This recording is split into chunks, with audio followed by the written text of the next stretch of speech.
Hello दोस्तों, स्वागत है हमारे यूट्यूब चैनल लर्न विथ नाज में। जैसा कि हम लोग इस चैनल के माध्यम से साइंस पढ़ रहे हैं और साइंस में हम लोगों ने सेल चैप्टर को स्टार्ट किया है और पहला क्लास हम लोग कर चुके हैं। लगभग 17 मिनट का वीडियो है। अगर कोई भी दोस्त जो आप इस वीडियो को देखना चाह रहे हैं तो मेरा पर्सनल ये राय होगा कि आप पहले उस वीडियो को देखें, उसके बाद इस वीडियो को देखेंगे तो बातें अच्छे से समझ में आएंगी। चलिए स्टार्ट करते हैं यहाँ से। अगर हम देखें तो पहले सेल के बारे में जो बात पढ़े हैं वहाँ से आगे बढ़ते हैं। यानी कोशिका को हम लोग खुली आंखों से देख नहीं पाते हैं, तो कोशिका को देखने के लिए कहीं ना कहीं हमें किसी चीज़ की ज़रूरत होगी जिससे हम देख सकते हैं। अब बात यह है कि कोशिका को देखा कैसे जाए। तो सबसे पहले सन 1590 ईस्वी में, कितना ईस्वी में? 1590 ईस्वी में। 1590 ईस्वी में जेड जेनसन तथा एच जेनसन, ये दोनों ने मिल करके माइक्रोस्कोप की खोज की। माइक्रोस्कोप एक ऐसा डिवाइस होता है, एक ऐसा यंत्र है जो क्या करता है, छोटी सी चीजों को बड़ा करके दिखाने का काम करता है। अब हम इसको क्यों पढ़ा रहे हैं? इसको इसलिए बता रहे हैं दोस्तों, क्योंकि कोशिका को खुली आंखों से देखा नहीं जा सकता, तो खुली आंख से तुम ऐसे भी नहीं देख पाएंगे, इसलिए इसको पढ़ रहे हैं ताकि 1590 ईस्वी में जेड जेनसन तथा एच जेनसन ने माइक्रोस्कोप को खोज कर दिया। जब माइक्रोस्कोप की खोज हो गई तो अब हम कोशिका को देख सकते हैं। अब आते हैं सन 1665 ईस्वी। 1665 ईस्वी रॉबर्ट हुक ने कोशिका की खोज की। रॉबर्ट हुक ये पहले वैज्ञानिक थे जिन्होंने कोशिका को खोजा। और कोशिका को कैसे खोजा, समझते इस बात को।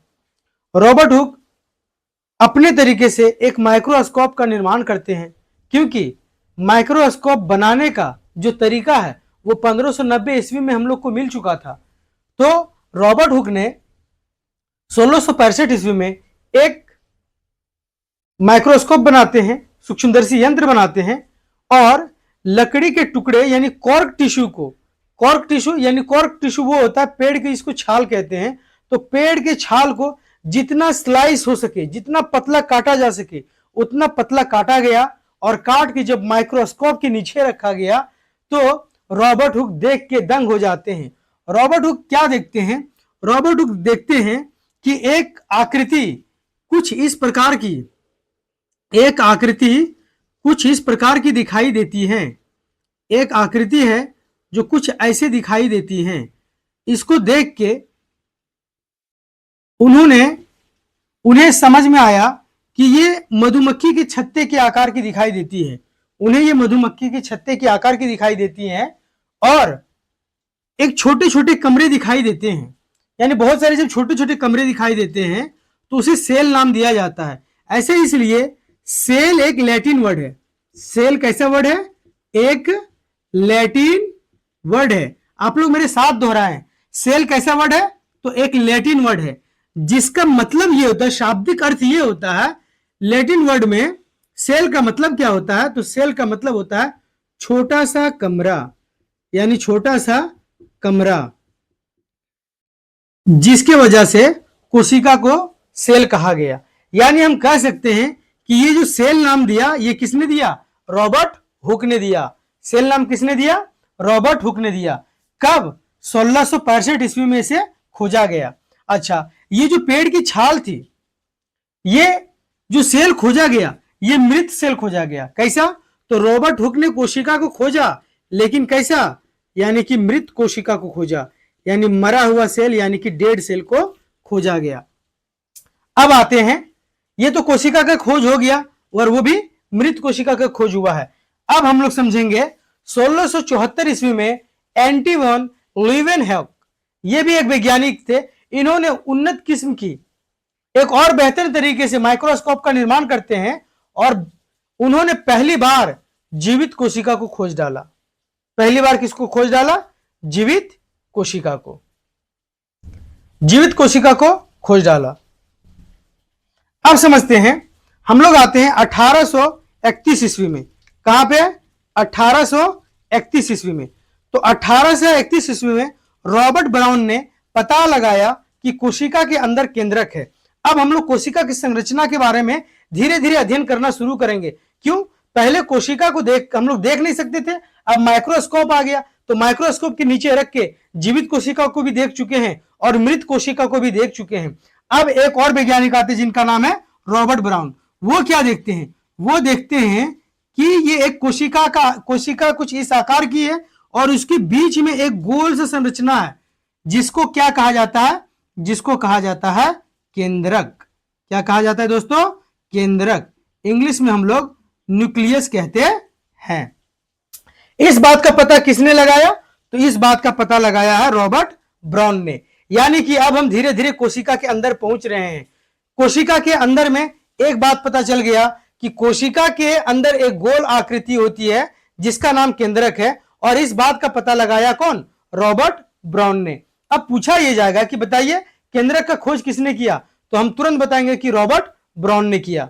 अब आइए समझते हैं। अब हम ये समझते हैं, एक बात और है कि अगर हम यहां पे देखें, छोटा सा अगर आप लोग यहां पे देखें तो हम ये समझाते हैं कि ये हमारा जो कोशिका है और ये कोशिका का जो बाहरी परत है, यानी ये जो कोशिका का जो बाउंड्री लाइन है यानी आउटर पार्ट है, इसको हम लोग सेल मेम्ब्रेन कहते हैं। क्या कहते हैं? सेल मेम्ब्रेन कहते हैं।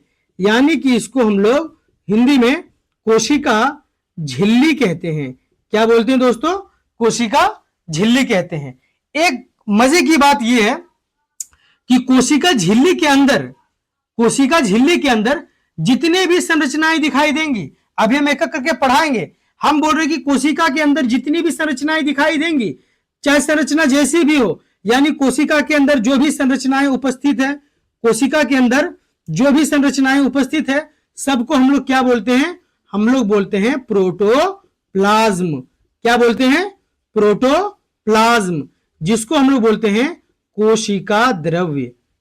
क्या बोलते हैं हम लोग? जीव द्रव्य। क्या बोलते हैं हम लोग? जीव द्रव्य बोलते हैं। यानी सर कोशिका जिसका सबसे आउटर पार्ट है, इसको हम लोग बोलते हैं कोशिका झिल्ली, यानी कि सेल मेम्ब्रेन। और उस सेल मेम्ब्रेन के अंदर जो भी कुछ मौजूद रहेगा उसका सबका नाम क्या पड़ जाएगा? प्रोटोप्लाज्म, यानी कि जीव द्रव्य। अब देखिए, यह है हमारा एक जंतु कोशिका। जंतु कोशिका का सबसे बाहरी परत को हम लोग बोलते हैं सेल मेम्ब्रेन। लेकिन अगर पादप कोशिका रहता है तो ये पादप कोशिका है। सबसे बाहर वाला ये जो है, ये भी हम समझ रहे कि कोशिका झिल्ली है। इसके बाहर में भी एक संरचना होती है और उस संरचना को हम लोग बोलते हैं कोशिका भित्ति। क्या बोलते हैं? कोशिका भित्ति। मेरे साथ बोलते चलेंगे, यानी इंग्लिश में इसको बोलते हैं सेल वॉल। अब ये जो अंदर वाला संरचना दिखाई दे रहा है, ये अंदर वाला संरचना, इसका नाम क्या है? कोशिका झिल्ली। क्या नाम है? कोशिका झिल्ली। हम लोग एक एक करके क्लियर कर लेंगे। इसको लोग सेल मेम्ब्रेन कहते हैं। चलिए आप लोग यहां समझिए कि अगर कोई कोशिका है और कोशिका का जो बाहरी परत है वो सेल मेम्ब्रेन कहलाता है, लेकिन वो जंतु कोशिका रहेगा तब, और उसके अंदर जो भी चीजें मौजूद होंगी, यानी जो भी अंग पाए जाएंगे, कोशिका के अंदर में जो अंग पाए जाएंगे, सभी को हम लोग क्या बोलते हैं? जीव द्रव्य कहते हैं। अब देखिए, अगर ये हमारा पादप कोशिका है यानी प्लांट सेल है, अगर ये हमारा प्लांट सेल है, क्या है? प्लांट सेल है, यानी पौधों का कोशिका है, तो पौधे कोशिका में ना एक बाहर से एक और आवरण रहता है जिसको कोशिका भित्ति बोलते हैं, और उसके जस्ट अंदर में कोशिका झिल्ली रहता है। समझ में आ रहा है इतना? ठीक है, चलिए आगे आते हैं। अब क्या है? 1838 और 39। देखिए, कोशिका के बारे में हम लोग तुरंत कहां से कहां तक पहुंच गए हैं। 1590 से लेकर के 1838-39 पहुंच गए हैं। देखिए 1838-39 में क्या होता है? दो साइंटिस्ट थे, नाम था उसका सेल्डेन तथा स्वान। इन्होंने कोशिका सिद्धांत दिया। सेल्डेन तथा स्वान ने कोशिका सिद्धांत दिया। मतलब ये ऐसा सिद्धांत दिए जो लोग, रॉबर्ट हुक ने पहले कोशिका को खोज दिया, जीवित कोशिका को एंटोइन ल्यूवेनहॉक ने खोज दिया, लेकिन कोशिका के बारे में ढेर सारी जानकारी उन लोग के पास भी नहीं था। उन लोगों ने भी कुछ ज्यादा कुछ बता नहीं पाए। रॉबर्ट ब्राउन आए, इन्होंने कोशिका का संरचना के अंदर में गोल आकृति देखा, जिसे उन्होंने कहा कि यह केंद्रक है, और नाम उसका इंग्लिश में न्यूक्लियस पड़ा। अब हम देखते हैं 1838-39 ईस्वी में सेल्डन तथा स्वान, ये दो वैज्ञानिक आते हैं, नाम इनका याद रखना जरूरी है। सेल्डन तथा स्वान, इन्होंने कोशिका सिद्धांत दिया, यानी कि सेल थ्योरी दिया। ये एग्जाम में अक्सर पूछा जाता है कि बताइए कोशिका का सिद्धांत यानी सेल थ्योरी किसने दिया, तो हम बोलेंगे सेल्डन तथा स्वान ने दिया।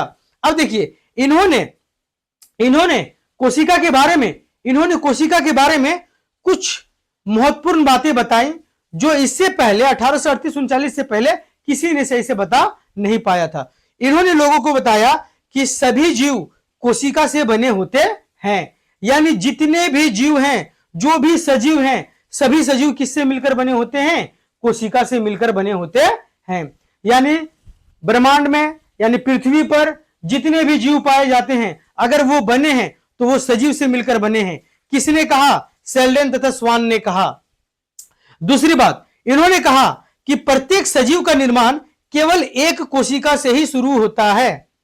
यह बड़ा ही अच्छी बात है। इन्होंने कहा कि दुनिया में कोई भी अगर जीव है, कोई भी अगर सजीव है, अगर उसका निर्माण हो रहा है, जैसे अगर हम लोग देखें कि हम लोग मानव हैं, हम लोग एक इंसान हैं और हम लोग जो है बहुकोशिकीय के अंदर आते हैं, लेकिन जब हमारा फॉर्मेशन हुआ होगा, जब हमारा निर्माण हुआ होगा, तो कहीं ना कहीं हम भी एक कोशिका से मिलकर ही बने होंगे। आइए इस बात को हम समझाने का कोशिश करते हैं। यानी जब स्पर्म और ओवा, यानी कि मेल में पाया जाता है स्पर्म और फीमेल में पाया जाता है ओवा, इसको शुक्राणु कहते हैं, इसको हिंदी में अंडाणु कहते हैं। जब शुक्राणु और अंडाणु दोनों मिलते हैं तो जायगोट, इसको हिंदी में बोलते हैं युग्मनज, यानी कि जायगोट का निर्माण होता है। ये जायगोट अगर देखें तो ये एक कोशिकीय होते हैं। ये कैसा होते हैं, एक कोशिकीय। जायगोट कैसा फॉर्मेशन करता है, एक कोशिकीय। फिर से देखें, जब स्पर्म और ओवा यानी शुक्राणु और अंडाणु दोनों जब मिलते हैं तो जायगोट का निर्माण करते हैं और जायगोट एक कोशिकीय होते हैं। अब ये जायगोट आगे चल के जैसे डेवलप होगा तो इम्ब्रियो, यानी हिंदी में इसको भ्रूण बोलते हैं, यानी इम्ब्रियो का निर्माण होता है। इम्ब्रियो जब बड़ा होगा तो ये फेटस बनता है और फेटस जब बढ़िया से और डेवलप हो जाएगा तो एक बच्चा बन जाता है। और लगभग वही 9 महीने औसतन जो 9 महीना कहा जाता है, 9 महीना में बच्चा मां के पेट में तैयार हो जाता है और तैयार होकर ये बाहर चला आता है।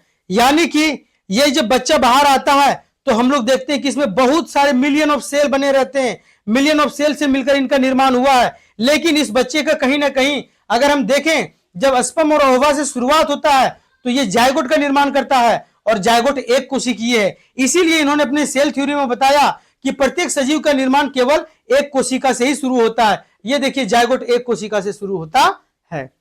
मुझे उम्मीद है कि ये बात आप लोगों को समझ में आ गई होगी।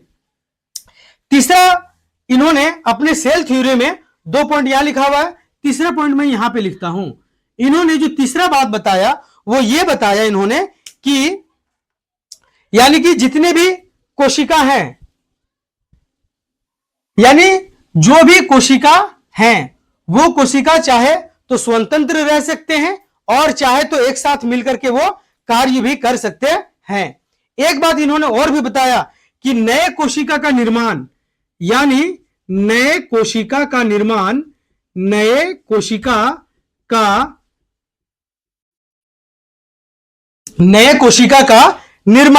जिस भी प्रक्रिया से हो, नए कोशिका का निर्माण जिस भी प्रक्रिया से हो, उसमें केंद्रक यानी न्यूक्लियस का अहम रोल होता है, यानी अहम भूमिका होती है, अहम भूमिका होती है। अब ये देखिए इन्होंने क्या बताया कि कोई भी अगर नए कोशिका का निर्माण जिस भी प्रक्रिया से हो उसमें केंद्रक की अहम भूमिका होती है। लेकिन इन्होंने ये क्लियर नहीं कर पाया कि ये जो नए कोशिका बनेंगे ये कैसे बनते हैं, इन्होंने नहीं बता पाया। इन्होंने सिर्फ इतना बताया अपने सेल थ्योरी में कि जिस भी प्रक्रिया से हो उसमें केंद्रक अहम भूमिका निभाती है, लेकिन इन्होंने क्लियर नहीं कर पाया। अब चलिए थोड़ा सी इस बात को आप लोग लिख लीजिए, फिर हम बताते आगे।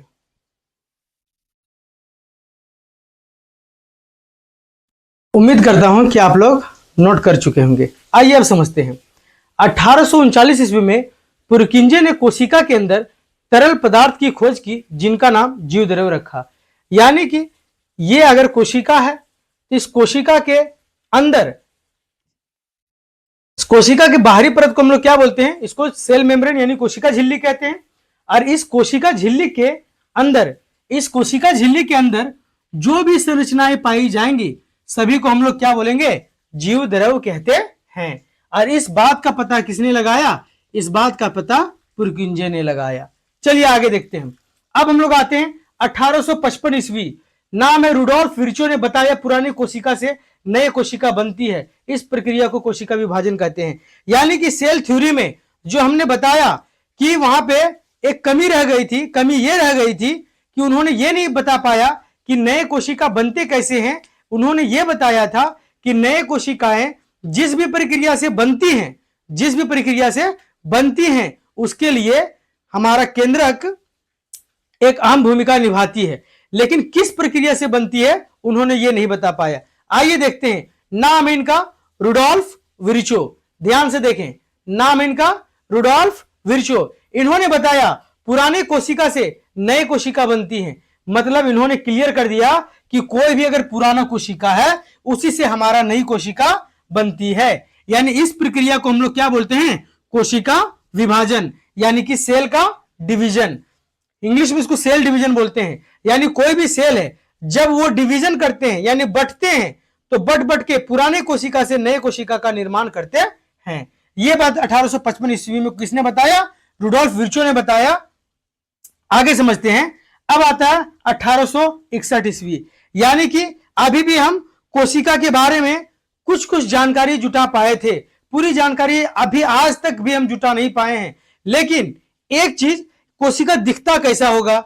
यानी इसकी आकृति क्या हमेशा गोल पाई जाती है? नहीं, कोशिका अलग अलग प्रकार की आकृति की पाई जाती है। अब हम लोग देखते हैं कोशिका की संरचना को लेकर के एक थ्योरी आया। यानी 1861 ईस्वी में कोशिका की संरचना बताने वाला पहला थ्योरी आया जिसका नाम प्रोटोप्लाज्म थ्योरी था। क्या नाम था? Protoplasm theory. इसे मैक्स सुल्ज ने दिया, जो कि यह गलत साबित हो गया। मैक्स सुल्ज ने पहला कोशिका संरचना थ्योरी दिया जिसका नाम क्या रखा था? Protoplasm theory. क्या रखा था? प्रोटोप्लाज्म थ्योरी रखा, जिसे मैक्स सुल्ज ने दिया। लेकिन यह कोशिका गलत, मतलब यह थ्योरी जो है वो गलत हो गया। आइए आगे देखते हैं। अब हम लोग कोशिका की संरचना को आखिर देख कैसे पाएंगे? हमने माइक्रोस्कोप निकाल लिया, लेकिन माइक्रोस्कोप से भी चीजें क्लियर नहीं हो पाई। क्यों? क्योंकि कोशिका बहुत ही छोटी है, बहुत ही छोटी है। यानी कि अगर हम कोशिका की बात करें तो जैसे कि हम बताए थे कि संसार की सबसे छोटी कोशिका माइकोप्लाज्मा गैलीसेप्टिकम है, जो 0.2 से लेकर के 0.3 माइक्रोमीटर इतनी छोटी आकृति होती है जिसे हमारी आंखें कभी देख नहीं सकती हैं।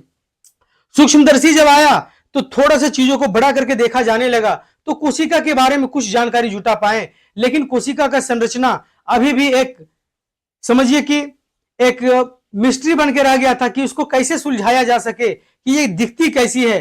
कुछ वैज्ञानिकों ने प्रयास किया लेकिन वो गलत हो गया। अब हम आते हैं 1931 ईस्वी। नाम इनका नॉल तथा रस्का। नॉल तथा रस्का ने इलेक्ट्रॉन माइक्रोस्कोप की खोज की। अब ये देखिए 1931 में नॉल तथा रस्का ने इलेक्ट्रॉन माइक्रोस्कोप की खोज की जिसमें कोशिकाओं की संरचनाएं साफ साफ दिखाई देती है। इलेक्ट्रॉन माइक्रोस्कोप मतलब एक छोटे से इलेक्ट्रॉन को भी देखा जा सकता है इस माइक्रोस्कोप के जरिए से। और ये इलेक्ट्रॉन माइक्रोस्कोप इसका नाम ही है, मतलब बहुत छोटे से छोटे, जिसकी आप कल्पना नहीं कर सकते, उस छोटे से वस्तु को भी, उस छोटे से कण को भी देखा जा सकता है। जब नॉल तथा रस्का ने इलेक्ट्रॉन माइक्रोस्कोप की खोज की तो कोशिका के संरचना में बहुत सारे चीजें साफ साफ दिखाई देने लगी। और इस साफ साफ चीजों को अब हम लोग देखना शुरू कर देंगे। तब तक आप इसको थोड़ा सा नोट कर लें, फिर मैं इससे आगे पढ़ाता हूं आपको।